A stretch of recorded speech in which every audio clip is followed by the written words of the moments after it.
Bienvenue pour le premier numéro du Grand Rebond. Comme vous le voyez, nous sommes ici à Chicago, l'endroit parfait pour plonger au cœur de la NBA. Pour ce premier numéro, je vous propose une interview d'Andriy Kirilenko, un sujet sur Joakim Noah bien évidemment, et aussi un reportage sur l'autre Français des Chicago Bulls, Benjamin Chevillon. Mais tout de suite, place à notre séquence Locker Room. Nous sommes allés demander aux joueurs NBA ce qu'ils pensaient de l'élection américaine. It's very important. Yeah, especially with the economy being this much in trouble. Definitely need somebody in there that's gonna improve the economy and especially with foreign policy also. Currently, there's definitely some changes in the Middle East.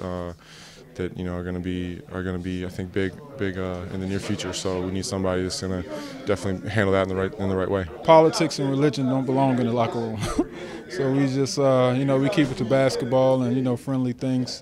Everybody has their own things when it comes to politics. Yeah, I pay attention. I like to know what's going on in the world. I'm just happy to see what happened. You know what I'm saying? Whatever happened, happened. C'est assez intéressant parce que on est dans une situation où en tant que joueur NBA, on se fait payer beaucoup d'argent. Alors c'est sûr que quand tu votes démocrate, niveau taxe, ça te taxe bien quand même, beaucoup plus que si tu votais républicain. Mais alors je sais que j'ai des coéquipiers qui votent républicain pour cette raison, tu vois. Mais moi personnellement, je trouve que c'est important de faire ses propres sacrifices pour pouvoir pour aider le peuple, quoi. I think I'm gonna vote for Obama. Why? I think he's done a good job, and I definitely think he had a tough. He inherited a tough economy and some tough times here when he was elected. So, all things considered, I think he's done well, and I believe that 4 years is a very short time to accomplish much. Especially the way the economy was. So I think that we should give him more of an opportunity to continue to work on the economy and work on the things he wants to do. That's kind of where I stand. Nah, not really. We were just however it went. It went in Obama's favor. So I don't know what too much to say about it. Because I'm just focused on hope, focused on basketball. You were playing during election night on Tuesday. So at the end of the game, were you in a hurry, to know the results? Or? Oh yeah, I definitely. When the game was over, I wanted to find out, kind of what's going on, who's going to be the next leader of our country. And I was definitely excited that President Obama. Did you follow the results during the game? Not during the game. When we playing, we're focused. It's no time to be worried about who won an election during your game, but because you can't affect it at that time. Toi, tu l'avais rencontré justement pour son anniversaire, tu avais fait un petit match à la Maison Blanche. Quel souvenir tu gardes de cette rencontre? Je trouve que c'était un moment fort pour moi. Déjà se faire inviter à la Maison Blanche pour l'anniversaire du président, surtout Barack Obama, c'était vraiment un moment cool, quoi. Et pouvoir passer un peu de temps avec lui, parler avec lui. Je me souviens, on n'avait pas le droit de lui amener des cadeaux, mais je lui avais dit que si on avait le droit de lui amener un cadeau, je lui aurais amené la discographie de Fela Kuti. Et il m'a dit, mais tu crois que je connais pas Fela Kuti, mais t'es fou toi ou quoi? Et je trouve qu'un président qui connaît Fela Kuti, pour moi, je trouve que ça me parle et j'ai trouvé ça super cool. Je crois pas que George Bush il connaît Fela Kuti, quoi. Et Mitt Romney? Non, lui non plus. On enchaîne maintenant avec l'actu de ce début de saison NBA, notamment avec le transfert de James Harden vers les Houston Rockets. Le départ d'Oklahoma City du barbu le plus connu de la ligue change la donne dans la conférence Ouest. Alors que le Thunder faisait partie des favoris pour retourner en finale, beaucoup de questions se posent aujourd'hui sur son effectif. Pas de doute, Kevin Martin est un très bon joueur, mais il n'a pas le vécu collectif que pouvait avoir Harden avec Kevin Durant et Russell Westbrook. Bref, la cote d'OKC a baissé, même si sur le terrain les résultats sont toujours au rendez-vous. Malheureusement, les Los Angeles Lakers ne peuvent pas en dire autant. Présenté comme l'ogre de cette conférence Ouest grâce aux arrivées de Dwight Howard, Steve Nash et Antoine Jamison, l'équipe de Mike Brown a commencé sa saison par 4 défaites en 5 matchs. Les dirigeants n'ont alors pas perdu de temps, exit le coach. Revenu à un bilan équilibré durant l'intérim assuré par Bernie Bickerstaff, les Lakers sont maintenant coachés par Mike D'Antoni. L'ancien entraîneur des Phoenix Suns et des New York Knicks saura-t-il mener LA vers le titre? Réponse dans les prochains mois.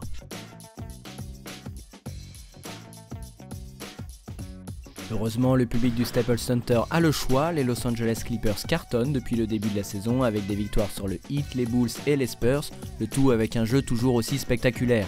Le duo Blake Griffin-Chris Paul reste le moteur de l'équipe tandis que Jamal Crawford tient parfaitement son rôle de booster en sortie de banc. Et quand on sait que Grant Hill n'a pas encore foulé le parquet et que Lamar Odom n'est toujours pas au mieux de sa forme, cela en dit long sur la profondeur de cet effectif.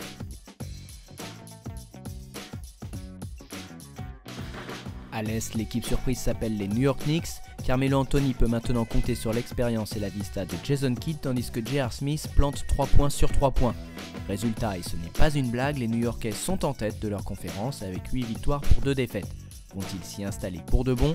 Pas sûr, mais au moins le Madison Square Garden revit depuis 3 semaines.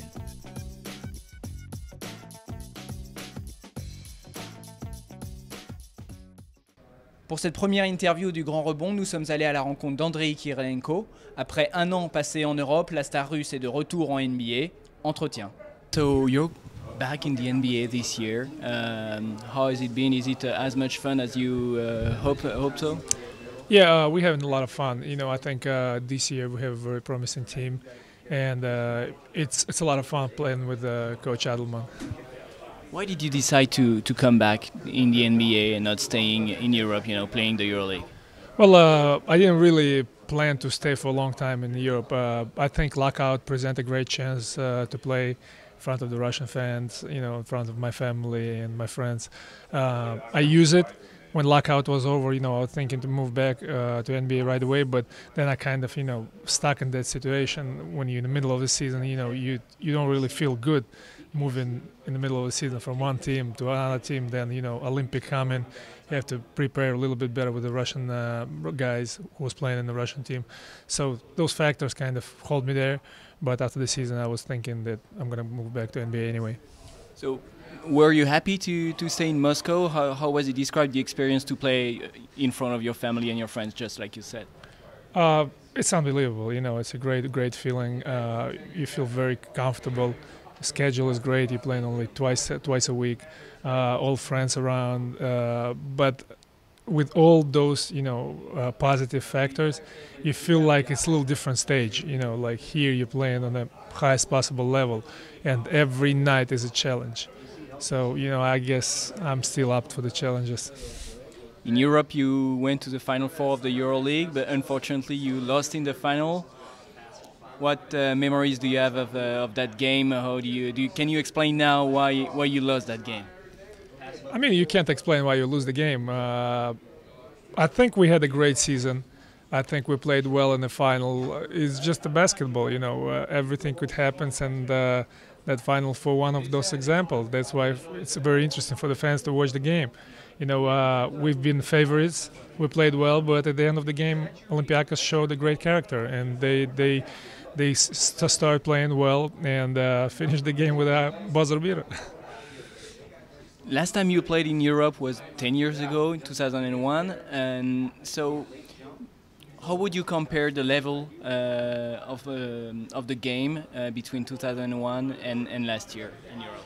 Oh, it's increased, and you know, it's better and better every year.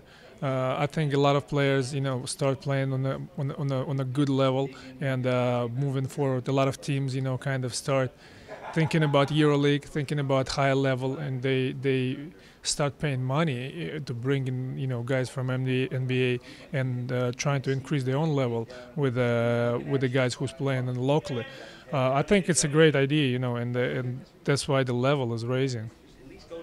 So now you're back in the NBA. How did you make the choice to play for the Timberwolves? Are any other teams were interested in you, and why did you decide Minnesota? I mean, as I said, it's not the only one thing which is you look for. You know, I've been looking for the different factors. You know, team, coach, money. You know, don't get me wrong, it's a great contract, and you know, all those things falling together, and you making your decision. I heard a lot of great things about Coach Edelman since back 10 years ago. You know, I've been watching a couple teams he was coaching. Sacramento was one of my favorites. Houston been playing tremendous basketball, and it's very team-oriented basketball. I call it European style, and you know, I like to play that kind of basketball. Then you know, Alexei is here. Then you have a coach. You have a young, ambitious team who's on the way up, not on the way down. And you know, a great contract. You know, my role in the team. So all those factors fall together, and that's why you're making a decision. You're now a veteran in this league. You've been playing in it for more than 10 years. Do you still have specific goals that you set yourself at the beginning of the season? Definitely, but it's not individual goals, it's a team goals. You know, I'm kind of past that time when you're setting up your individual goals. Our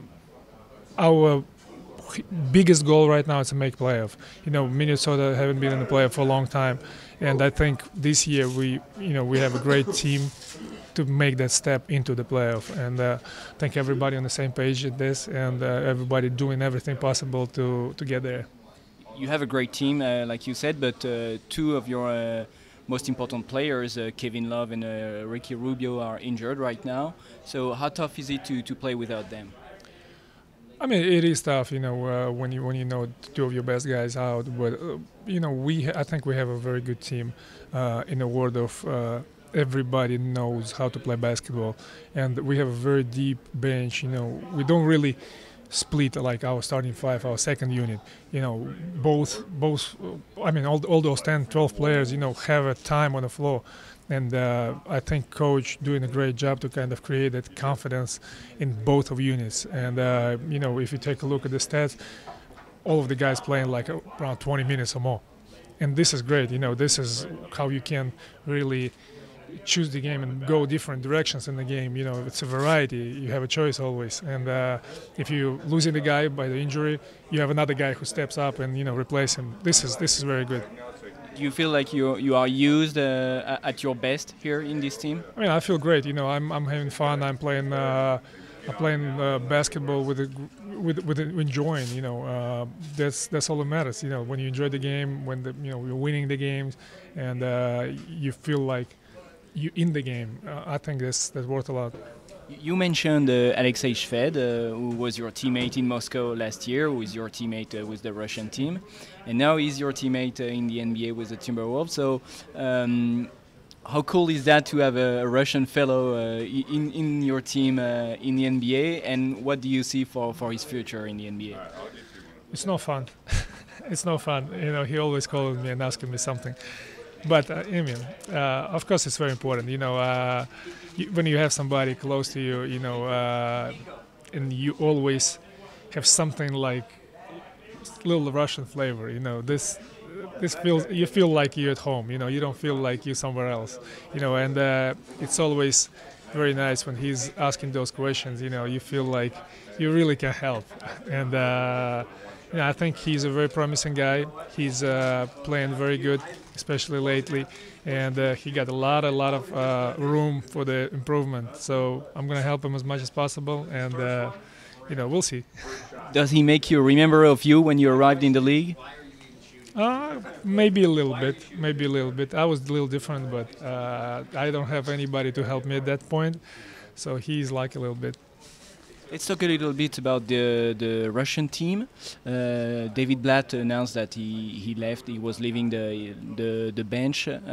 So do you think it's a big loss for your team? And how would you rate his job, his accomplishment with you guys? I love work with David. You know, he was a tremendous coach, and he proved it not only for us, but he proved it with the results. You know, we had a great run with him, winning the European Championship. You know, 2007, at 2011, bronze medal in the European and bronze medal in the Olympics. I think those results are great. You know, he kind of put that that frame a little bit higher for us, you know, for understanding who we are as a national team, and all the perception of the national team is a little different right now. You know, he's gone, but you know, it's very tough for the guys coaching during the season in the club, then, you know, spending the summer with the national team. He has to have the rest. You know, we're not saying bye to him. You know, we're still going to see him around the basketball world. It's a very small world, but you know, he's not going to be with the national team anymore. Well, good luck. Will you still be playing for the national team? I mean, you know, right now I'm not really ready to talk about it. You know, I have to make the major decision because you know, if to stay, I had to make that commitment for 4 years, you know, till the next Olympics, and it's very tough to do. I'm getting older, so we'll see. I need to talk with my family. Talking about the Olympics, you just played in the Olympics in London. How was it? Tell us about this experience and of reaching, of course, the podium. I think it's an exceptional experience. You know, I've been in 3 Olympic Games, and all 3 is great memories. You know, it's not only basketball; it's all sports in it. You know, and I think when the whole nation is cheering for you, whole nation kind of supporting you, it's a big deal. And especially in Russia, you know, since the ancient time, you know, like USSR time, we always been a fans of Olympics, and the whole country is really looking for those events, and the whole country is supporting. Thank you very much, Andrei, and good luck for this game and for the rest of the season. On passe maintenant aux performances des Français de la NBA et à tout seigneur, tout honneur, commençons par Tony Parker. Le meneur des San Antonio Spurs a démarré la saison très fort, un panier à 3 points décisif face aux Hornets en ouverture, avant d'enchaîner par un tir au buzzer contre le Thunder. Manque de chance, un virus est venu semer la zizanie dans l'effectif de San Antonio et les productions et l'adresse de Tipeee ont considérablement baissé. Aujourd'hui, le Français va mieux, mais sa moyenne de points est la plus faible depuis sa saison rookie.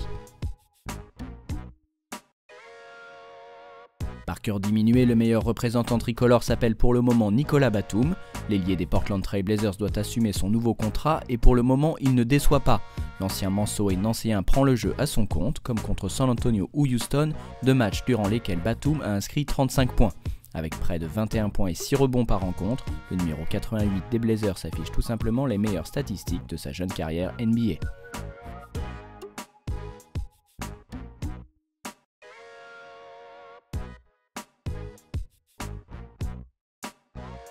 À Chicago, Joakim Noah est lui aussi en grande forme. Complètement remis de son entorse à la cheville, le pivot des Bulls tourne à quasiment 15 points et 10 rebonds par match. Le Français a accumulé 5 doubles-doubles depuis le début de la saison et est même passé tout près d'un triple-double contre Portland.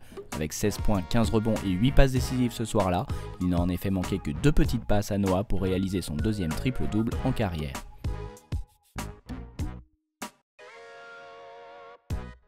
Le reste de la colonie française connaît des fortunes diverses, alors que l'on attendait une grosse saison de sa part, Boris Diaw a déjà perdu sa place dans le 5 de départ des Spurs. Pire, il produit ses plus mauvaises statistiques depuis ses années à Atlanta. Kevin Séraphin déçoit lui aussi, le pivot de Washington ne parvient pas à reproduire avec régularité ses performances de la fin de saison dernière et semble englué dans le marasme collectif des Wizards. Avec 10 défaites en 10 matchs, la franchise de DC est la seule équipe de la ligue à ne pas avoir encore remporté le moindre succès. Et la plus grosse déception, c'est sans doute Rodrigue Beaubois. Alors que les départs de Jason Kidd et Jason Terry auraient dû lui permettre de s'imposer dans la rotation des Dallas Mavericks, le Guadeloupéen n'a pas su saisir sa chance. La faute à des pépins physiques récurrents, mais aussi à une adresse en berne. Espérons qu'il finisse par trouver la cible, le plus tôt sera le mieux. Son ancien coéquipier Yann Mahami ne fait pas beaucoup mieux. Parti chez les Indiana Pacers pour obtenir un vrai rôle de pivot remplaçant et davantage de minutes, Gentleman Yann n'a pas encore trouvé ses marques. Enfin, les rookies Nando De Colo et Evan Fournier connaissent la dure loi de l'adaptation au monde NBA, peu de minutes et peu de reconnaissance pour le moment. L'aventure avait pourtant bien commencé pour De Colo qui avait été comparé à Manu Ginobili en pré-saison, mais la vraie compétition l'a relégué au bout du banc des Spurs. La situation est encore plus compliquée pour Fournier qui n'a vu le terrain qu'à 4 reprises, le temps tout de même de marquer 10 points en 8 minutes contre San Antonio. Parmi ces Français, Joakim Noah, le pivot des Chicago Bulls, réalise un très bon début de saison jusqu'à présent. Reportage. 6 mai 2012, une très grosse entorse à la cheville met fin à la saison de Joakim Noah, puis quelques jours plus tard, son équipe des Chicago Bulls est éliminée dès le premier tour des playoffs. Très déçu, le pivot français préfère prendre des vacances, la rééducation, elle, attendra. Les jours passent et alors que les Bleus commencent leur préparation pour les Jeux Olympiques de Londres, Noah n'est pas prêt. Celui qui avait tant apporté lors de l'Euro 2011 déclare finalement forfait pour les JO, une décision qui fait polémique en France mais qu'il fallait prendre selon le principal intéressé. C'était difficile, c'était super difficile parce que c'était quelque chose que j'avais vraiment envie de faire. Je crois que même se qualifier pour les JO, c'était quelque chose de super dur. On a dû vraiment travailler en Lituanie, il y a eu beaucoup de sacrifices pour y arriver. Et voilà, les JO, enfin les matchs et les JO, c'est la cerise sur le gâteau, quoi. Et tu peux pas le faire parce que j'étais pas bien. Je sais qu'il y a eu pas mal de gens qui n'ont pas compris. Voilà, parce que j'ai pris des vacances après la saison et tout ça. Mais bon, ceux qui ne comprennent pas, voilà, ça m'est égal. Celui qui a morflé le plus à la fin, c'est moi, quoi. C'est pas celui qui regarde le match sur son canapé, quoi. Ça, c'est sûr. Et voilà, quoi. Je crois que ouais, c'était dur, mais je crois que j'ai pris une bonne décision. Je sais que, enfin, j'espère avoir une longue carrière et voilà, je peux pas déconner avec ça, quoi. Lui, il a une période assez difficile parce que vous savez, quand la pire chose pour un athlète, c'est d'être blessé. Et quand vous êtes blessé et qu'en plus il y a des gens qui doutent du mal que vous vivez, c'est doublement frustrant. Et il a un peu ce sentiment-là. Il a le sentiment que d'un côté il était blessé, et que d'un autre côté il n'a pas été vraiment protégé ou en tout cas soutenu dans cette période. Joakim Noah profite de son été pour soigner tranquillement sa cheville. Il répond aussi favorablement à l'invitation de Karim Abdul-Jabbar. L'ancienne star des Los Angeles Lakers apprécie le français et souhaite l'aider à progresser. Je suis allé à Los Angeles, passer un peu de temps avec lui. Je ne pouvais pas faire grand-chose avec ma cheville, mais passer un peu de temps avec lui, l'écouter, et même si on était un peu sur le terrain ensemble, même si je ne pouvais pas faire grand-chose, l'écouter, entendre ce qu'il faisait pour sa routine, qu'est-ce qu'il faisait en tant que joueur, c'était super intéressant. Même si le pivot des Bulls n'a pas ajouté à son répertoire le célèbre bras roulé d'Abdul-Jabbar, ce travail avec le plus grand scoreur de l'histoire de la NBA semble avoir porté ses fruits. Depuis le début de la saison, Noah tourne ainsi en moyenne à 15 points et 10 rebonds par match, des statistiques qui pourraient bien l'envoyer pour la première fois au All-Star Game et dont se satisfait pleinement son entraîneur.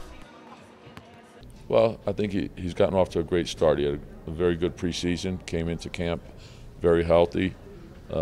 Offensively, he's playing with a lot of confidence right now. And defensively, he's been anchoring our defense.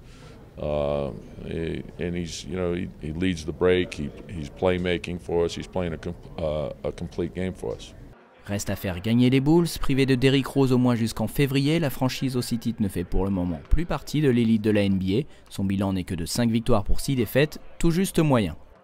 Mais cette saison, un autre joueur français joue aux Chicago Bulls. Il s'agit de Benjamin Chevillon, joueur en fauteuil roulant. Il a rejoint cette saison la section handisport de la célèbre franchise de Chicago. Nous l'avons suivi pour son premier match. 1, 2, 3, Début novembre, Champaign, Illinois. Les Wheelchair Bulls de Chicago entament leur championnat. Comme tous les ans, c'est une nouvelle saison qui démarre. Mais pour un Français de 24 ans, c'est un rêve qui se concrétise enfin. Benjamin Chevillon a quitté le nord de la France pour les États-Unis à la mi-septembre. Un mois et demi plus tard, le voici portant le maillot d'une des plus célèbres franchises de basket au monde. Et petit clin d'œil, on lui a réservé le même numéro que Joakim Noah. Les Bulls sont dominés et Benjamin connaît des difficultés lors de ce premier match, mais qu'importe, pour ce gérant d'un complexe de futsal à Arras, la vie est une affaire de défi qu'il veut constamment relever. Toujours dans le défi ou dans le challenge, j'ai toujours été comme ça. Futsal est une reprise d'entreprise, donc c'est pas une création, c'est une reprise, donc c'est un challenge encore plus. Lille, enfin le fait de monter dans le Nord-Pas-de-Calais a été là aussi un challenge. Le fait de changer de club, le fait d'avoir une autre vie, de finir ses études dans le Nord.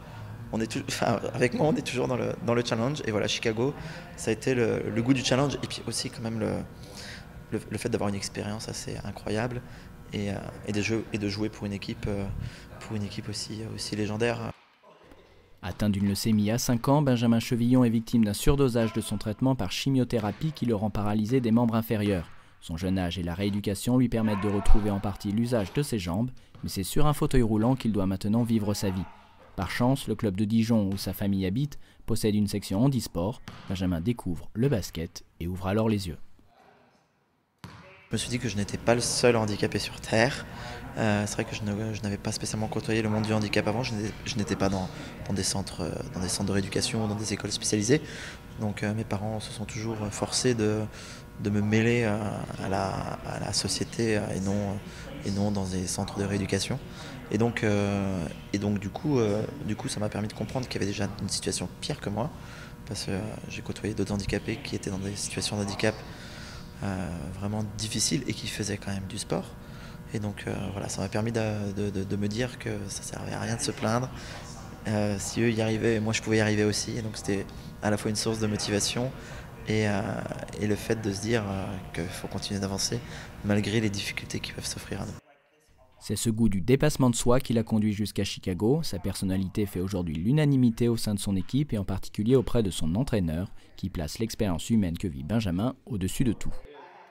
Life is about experiences and the human experience and how you feel, and in those moments, you know, I think he won't remember our record by the end of the year, but I hope that he remembers the good times we had, you know, the things that we've done. I think we have a friendship, and that's really the root of our team as a whole, is that no matter what happens, win or lose on the court, there's a friendship and there's a bond and camaraderie on our team. So it's important to me to have Ben sharing that. And I consider Ben a friend, and I think that Ben and I, and Ben will hopefully say this about me and our other teammates, is that, you know, we're going to be lifelong friends out, you know, after this year. So, you know, that's important to me. Depuis le début de la saison, les Wheelchair Bulls ont un bilan de 4 victoires pour 5 défaites. C'est fini pour ce premier numéro du Grand Rebond. On vous laisse maintenant avec le mot de la fin et on vous donne rendez-vous dans 15 jours. À la prochaine pour le Grand Rebond.